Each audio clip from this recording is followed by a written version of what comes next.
It began the way all uneventful holidays do, too quietly to notice. The road to Broken Ridge lay beneath a sky bruised with early snow, the kind that dulled color and sound alike. Fields blurred into gray ribbons. Bare trees reached up like hands trying to catch the last of the daylight. At the crest of a hill stood the Holloway farmhouse, a patchwork of white wood and weathered brick that had endured more winters than its owners could count. Inside, warmth pulsed from the kitchen, where Martha Holloway moved between the oven and the counter with the rhythm of a woman who'd done this every year of her life. The air smelled of butter, onions, and the sharp sweetness of baked yam. Her children had come home for Thanksgiving. Daniel and his wife Alicia, June and her teenage son Leo, and a handful of cousins who drifted through the house like polite ghosts. By 4 o'clock, laughter and conversation filled the dining room. The football game buzzed from an old television. Kids darted up and down the stairs with the kind of wild joy only holidays could justify. The house creaked in that old, familiar way, with settling, pipes humming, the warmth alive inside the walls. Daniel was setting down a box marked pies. Do not bend when the sound came. Slow, deliberate footsteps crunching on gravel outside. He looked up. The dog at his feet lifted its head and growled. A soft, uncertain sound. Someone coming? Alicia asked, wiping her hands on a towel. Daniel stepped to the window. A figure was walking up the path from the road. A man in a heavy travel coat, his collar turned up, carrying something under his arm. Martha's expression changed, just slightly. "We're not expecting anyone," she said. The man stopped on the porch, framed in the dim yellow light. He knocked twice, polite, measured. When Daniel opened the door, a gust of icy wind rushed in, and with it came the smell of cold metal and wet earth. "Evening," the stranger said. "Sorry to bother you folks. My car stalled about a mile back. Battery's dead, phone too. I saw your lights." He was maybe 35, tall and lean, the kind of man who looked like he spent more time thinking than sleeping. His clothes were neat but dusty, as if he'd been traveling for days. The object tucked under his arm was a small brown parcel, wrapped in old paper. "I'm Evan Miles," he said, "research librarian, heading to the conservation center in town. Guess I misjudged the roads." Martha's kindness was reflexive. "You poor thing. Come in before you freeze." Evan stepped inside, smiling with weary gratitude. "Thank you. Just until I can get a tow, if that's all right." His eyes moved around the room, not greedily but curiously, as though he were cataloging the house the way one might a museum exhibit. The family made room for him at the table. He declined wine, accepted water, and spoke in that easy, self-deprecating tone that put people at ease. He told stories about forgotten libraries and the strange things people left in returned books. Pressed flowers, receipts, love notes, even a photograph of a family he swore resembled the Holloways. Alicia laughed. Martha blushed. The stranger was charming in the quiet way some men are when they've studied people long enough to imitate warmth. When the turkey was carved and plates filled, Evan raised his glass. "To the kindness of strangers," he said. As the evening wore on, conversation turned domestic. Bills, jobs, the town's new mayor, and the stranger became a part of it, slipping easily into their rhythm. Only Leo, the teenage nephew, seemed uneasy. He caught Evan glancing at the family photos on the wall too often, eyes tracing faces as if memorizing them. When Leo asked where exactly Evan's car had broken down, Evan paused, a fraction too long. "Just past the mile marker near the creek," he said finally. "A black sedan, nothing fancy." Daniel nodded, but something about the answer felt practiced. He couldn't put his finger on why. After dinner, when the table was a mess of crumbs and laughter, Daniel decided to fetch the traditional Thanksgiving bottle from the cellar. A dusty red wine his late father had stored years ago. Leo offered to help. The cellar steps groaned under their weight. The air smelled of earth and iron. Light from the single bulb flickered, giving the shadows a pulse. "Hand me that crate," Daniel said, crouching to reach the back shelf. Leo bent to grab it and froze. The cellar door at the top of the stairs had quietly shut. "Uncle, done?" Leo whispered. Daniel stood, the bottle in his hand. Probably the draft. But when he reached the stairs, something made him stop halfway. The angle of the steps looked wrong, shifted somehow, as though the whole staircase had subtly moved. He blinked, shook his head, and climbed the rest of the way. When he opened the door, the house felt different. The air was still warm, but quieter, like the silence between two thoughts. In the living room, Evan sat by the window staring out at the yard. The rest of the family were deep in conversation, oblivious. "Everything okay?" Alicia asked as Daniel set the wine on the table. "Yeah," he said, forcing a smile. "Just felt like the stairs moved." Evan looked over, and his expression flickered with something unreadable. Then the smile returned. "Old houses do that," he said. "They settle." The next morning, the first thing missing was Martha's pie dish. It had been sitting on the windowsill to cool. When she went to fetch it, the sill was empty. Just a ring of flour dust and an odd, oval-shaped smudge on the glass, like a handprint wiped away halfway. No one blamed Evan. Why would they?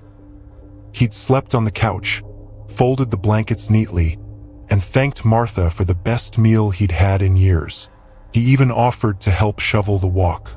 Still, Daniel caught him once, standing in the hallway outside Leo's room, looking at the door. When Evan noticed him watching, he smiled apologetically. "I heard the kids' radio. I used to build those when I was his age." "Yeah," Daniel said slowly. "He doesn't like people touching his stuff." Evan nodded. "Of course not." By noon, more things were missing. Alicia's wristwatch, June's car keys, Leo's jacket, each absence small enough to dismiss until it wasn't. Daniel began keeping an eye on Evan. The stranger seemed content to read by the window, jotting notes in a small leather notebook. Every so often, he'd glance at his reflection in the glass and smile, as if reassuring himself that he was still there. When Martha mentioned the old root cellar beneath the house, Evan perked up. "A real one? Dug into the hill?" She nodded, half proud, half cautious. "I'd love to see it sometime," he said. Something in his tone made Daniel's stomach tighten. That night, snow began to fall. Evan didn't leave. He claimed the tow truck couldn't come until morning. His phone still dead. His car still just down the road. The Holloways, being good people, didn't press. They set another place at dinner, but the warmth that had filled the house the night before had gone out of tune. Everyone felt it. An invisible shift, like someone had slightly retuned the air. June whispered to Daniel after the dishes were cleared, "Something's off about him." Daniel nodded. "Yeah, I know." Martha overheard but said nothing. She believed in giving people the benefit of the doubt. That night, she prayed before bed. A simple, tired prayer for warmth and safety and no bad dreams. Martha woke around 2 a.m. to the sound of someone humming downstairs. A low, tuneless murmur, steady and unhurried. She thought it was Daniel at first, or maybe Alicia cleaning up after the baby cousin. But when she reached the staircase, she saw a faint orange glow in the kitchen. Evan was standing at the counter, the small brown parcel he'd carried into the house unwrapped beside him. Inside the paper was something that looked like an old photograph, black and white, edges burned. He was staring at it with an intensity that made Martha's breath catch. He turned when he heard the floorboard creak. "Oh," he said lightly. "Sorry if I woke you. What are you doing?" Evan smiled. "Just looking at family pictures. But those aren't ours." He tilted his head, considering. "Aren't they?" Martha didn't answer. She went back upstairs, locking her door for the first time in decades. Sleep didn't come. When morning arrived, Evan was gone. but his coat remained on the chair, and on the kitchen table sat a new object, a silver bracelet none of them recognized. Daniel called the sheriff. Sheriff Grady was a broad man with kind eyes and the expression of someone who'd seen every small-town problem twice. He listened, asked questions, jotted notes. So he said he was from where? Pittsburgh, Daniel said. Librarian. But there's no car. No tracks. Grady nodded slowly. We'll check it out. Probably just a drifter. But lock your doors tonight, all right? When the sheriff left, the house felt heavier, as if the air itself had decided to stay behind. Snow kept falling. The valley disappeared beneath it, and somewhere, between the frost-laced trees and the lonely highway, something else was waiting to be invited in again. The next knock at the door arrived like a punctuation. Methodical, polite, and impossible to ignore. Daniel's hand remained on the knob for a beat longer than it needed to, as if his fingers could anchor the house to the version of itself that had been safe and whole. When he opened it, the porch was empty except for the falling snow and a faint imprint of a shoe in the step's rim. He closed the door and held it there, thumb pressed to wood. For a moment he almost laughed at himself, at the image of a man walking away into the white. Then he heard a small sound, a drawer closing in the kitchen. A chair shifted as if someone else had just sat down. The laugh died in his throat. Evan was where he had been left the night before, at the sunroom window, watching the road as if waiting for someone he'd invited but who hadn't arrived yet. His notebook lay open on his knee. He looked up at Daniel with an expression that, in any other man, might have read as apologetic. On him, it read like satisfaction.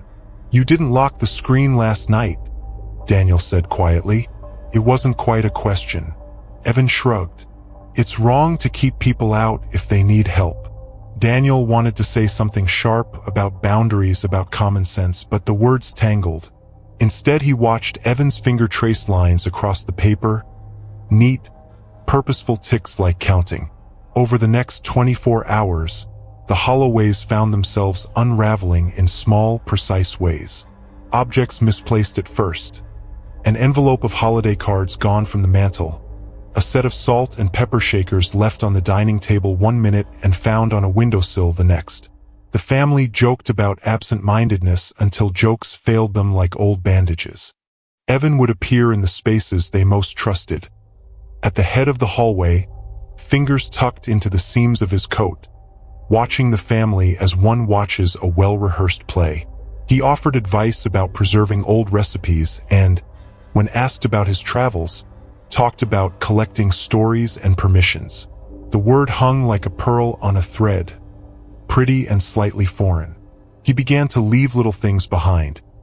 A pressed flower, a matchbox with an out-of-print brand, a stamped, used train ticket tucked into a book. At first, the Holloways took them as odd, sweet tokens. They thanked him. In a house built from habit, small courtesies become a currency. Then the currency changed. A neighbor, passing with a casserole, asked if everything was all right.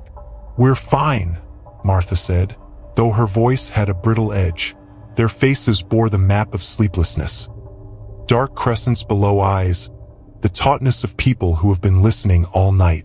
The neighbor lingered, sensing something she could not name. That evening Daniel found a photograph face down on the hallway table. A snapshot of Leo at 8 years old, blowing out candles. The back had been written in Martha's careful hand. Leo, birthday 2006. Someone had scrawled a small, neat cross in the margin.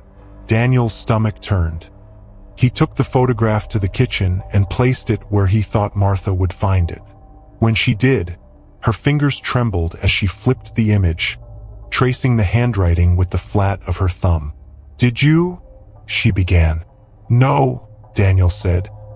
He moved toward the hall and saw, in the soft light, a smear on the wallpaper like the shape of a hand dragged down. It was faint and had been partially wiped, but the ghost of it remained. He searched the house that night as if looking for a fault line. He pulled out drawers, checked under cushions, and felt as though his hands were traveling over a living thing that was hiding its springs. Nothing made sense. Objects were where they should be and not. Doors that had been closed were open. The thermostat had been set lower than anyone remembered. When he confronted Evan in the sunroom, the stranger looked up without surprise. "You know what I'm doing, don't you?" Evan asked. Daniel clenched his jaw. "You're taking things." Evan smiled, the kind of smile that does not reach the eyes. "Not taking, borrowing, thinking with permission. What does that even mean?" "It means people give me the right to see them. They let me in." He tapped his notebook with the back of a nail. "They tell me what they are proud of. They tell me what they could forget. Then I keep a piece to remember them by." Daniel stepped back as if struck. An explanation like that was worse than any theft. It made the theft elegiac. At 2 in the morning, when the house settled into that thin, brittle hush where imagination begins to smell like fact, Alicia woke to find the couch empty and the hallway dark. She padded downstairs, bare feet on a cold floor, and found Evan in the kitchen kneeling in front of the lower cabinet. He held a small, wooden box, the lid open like a mouth revealing secrets. "What are you doing?" she whispered. Evan's face was turned toward her, and in that angle she saw the odd mix of eagerness and reverence he brought to everything. "I like to see how you keep your things," he said. "It's instructive." Alicia had a moment of sharp maternal protectiveness. "You shouldn't be going through people's things." He looked at her, not angrily, not apologetically, but with the calm of someone correcting a misperception. "I'm not stealing, Alicia. I'm learning. If I had taken anything, I would have left something of mine in return." She swallowed and, perhaps foolishly, believed him. She watched him close the box, slip it back where he had found it, and then with a measured grace return the items to their places as if reassembling a puzzle. It was the sort of thing one might do at a museum, restore an object to its original display. Alicia went back to bed with the uneasy feeling of someone who had looked at a stranger's hands and seen the outline of a habit she did not want to name. The town began to murmur. People whose lives intersected with the Holloways started dropping in. Neighbors with casseroles, a cousin with an extra pie. Part help, part curiosity, part wariness. Information traveled in the particular cadence of small towns.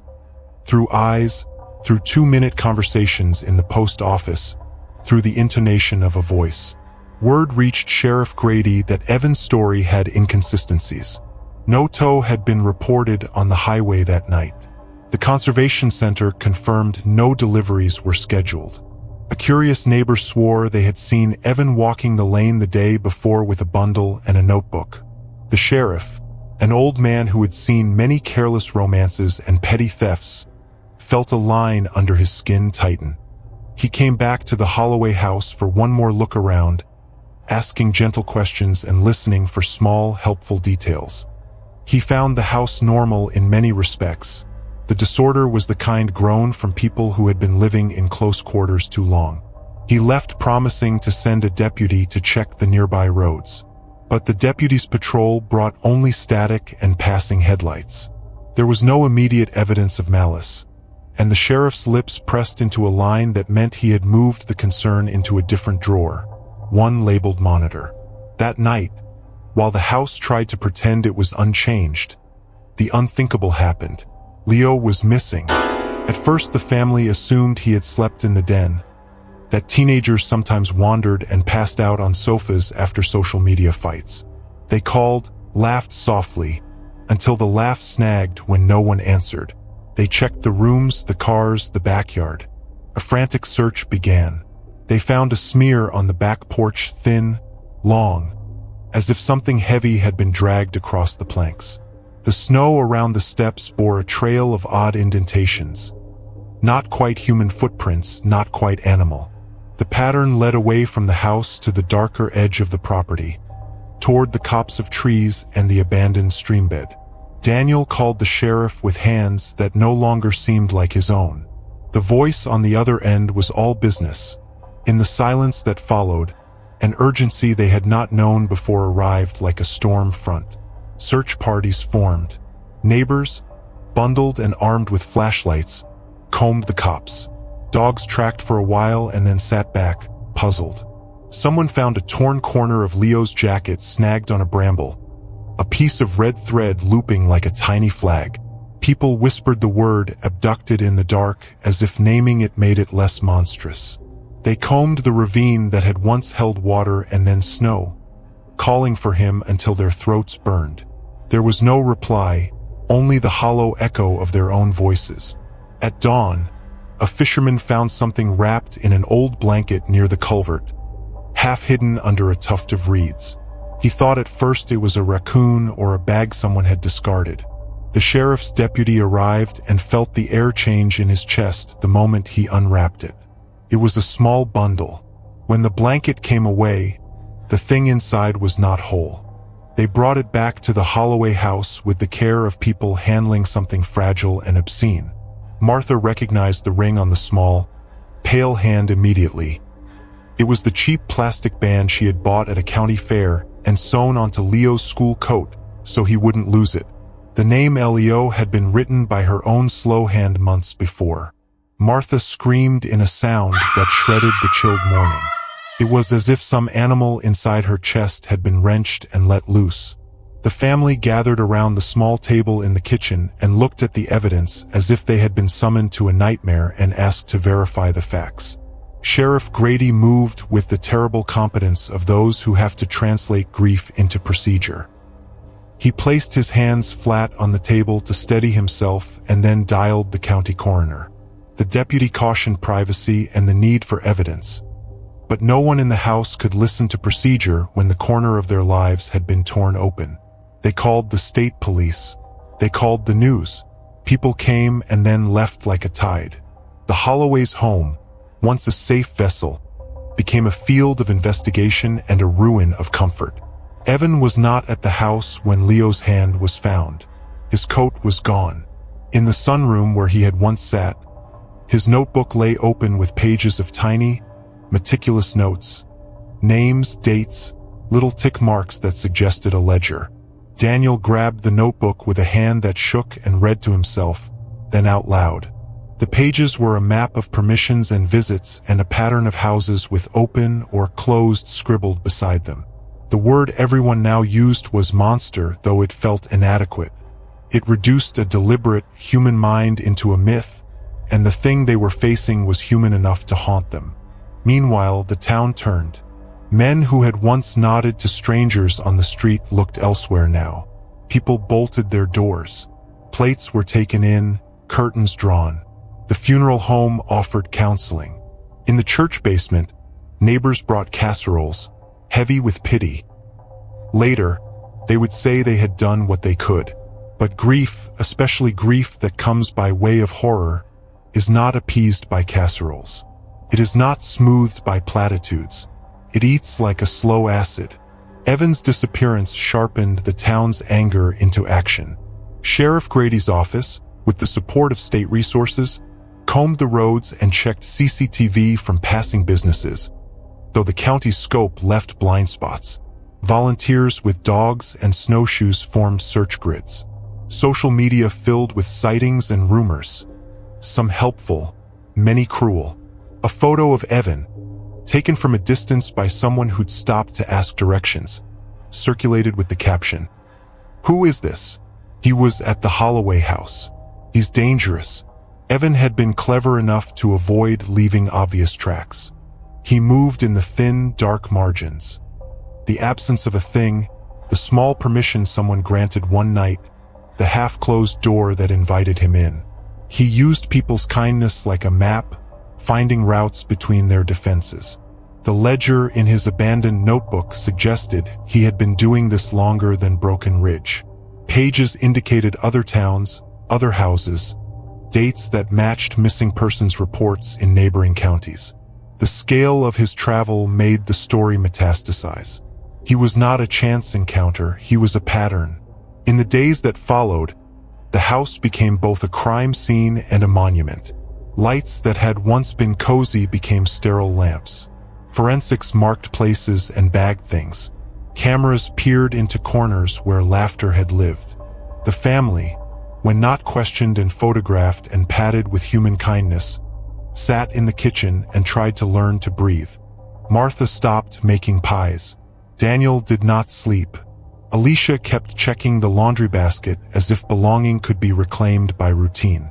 And in the margins, there were questions that did not have answers. How did he choose his houses?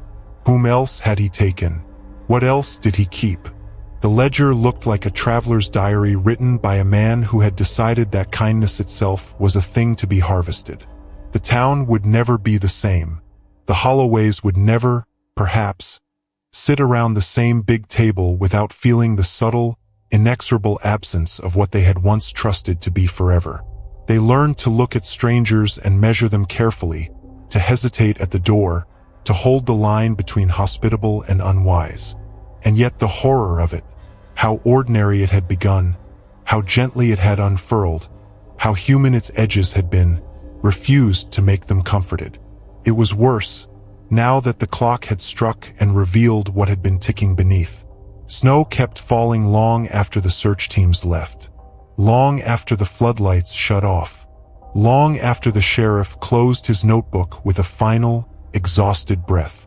The Holloway farmhouse felt hollowed out, like a ribcage after the heart had stopped beating, not just from grief, but from the sense that something had moved through the house and rearranged the air itself.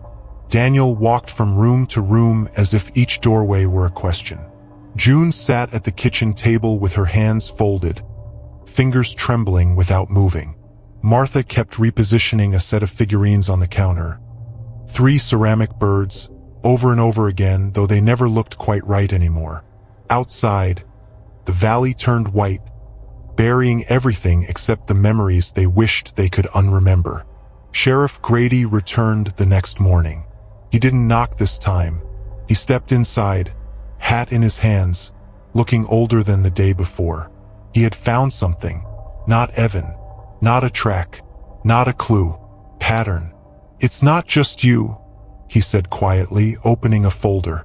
"It's not just this house." He laid out photocopies, old reports, missing persons notes, handwritten officer memos from towns across the region. Different names, different families, different counties, but the same description kept appearing again and again.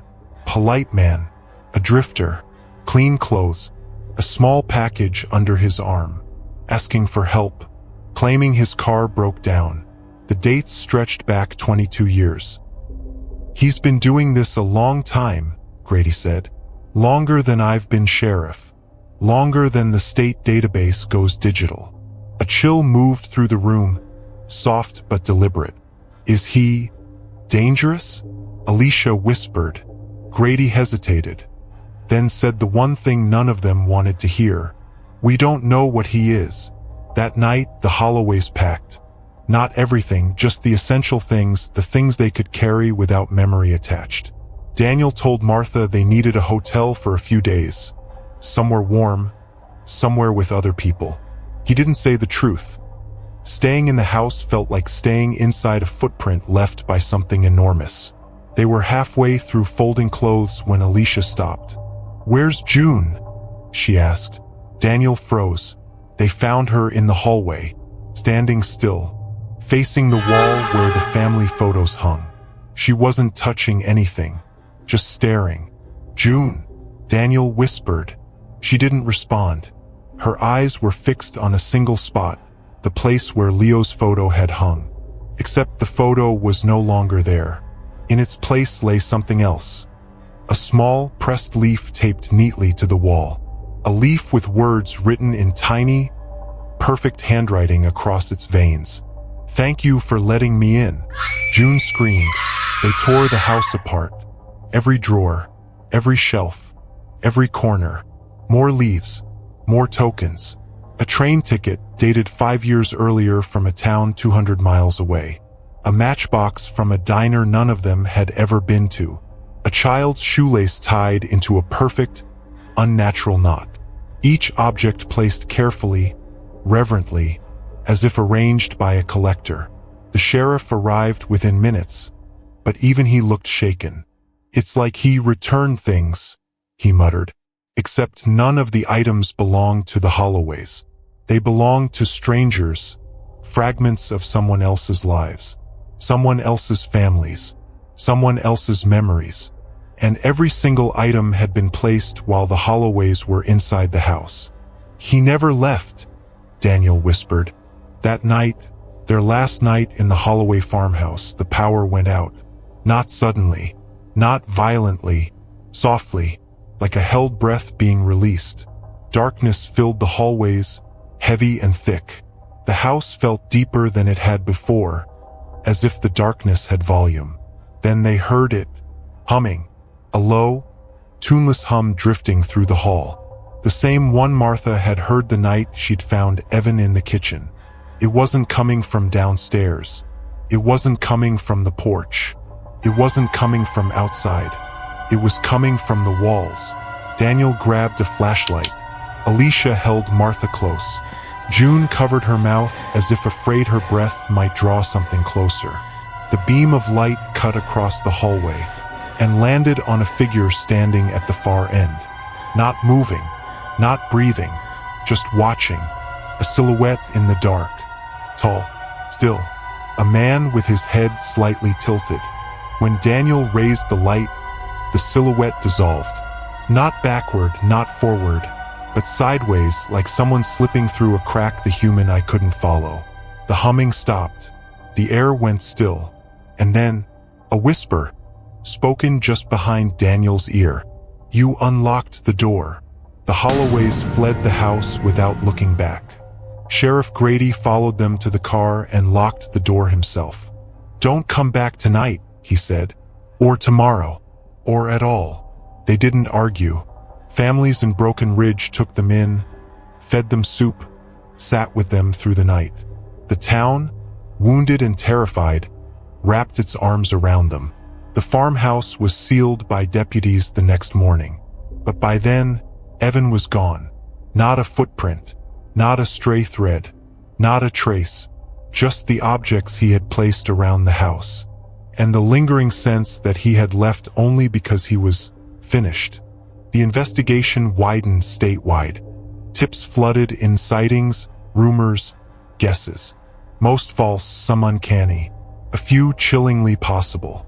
A man matching Evan's description, seen entering a farmhouse near Harrisburg. Another, boarding a bus headed west with a parcel under his arm.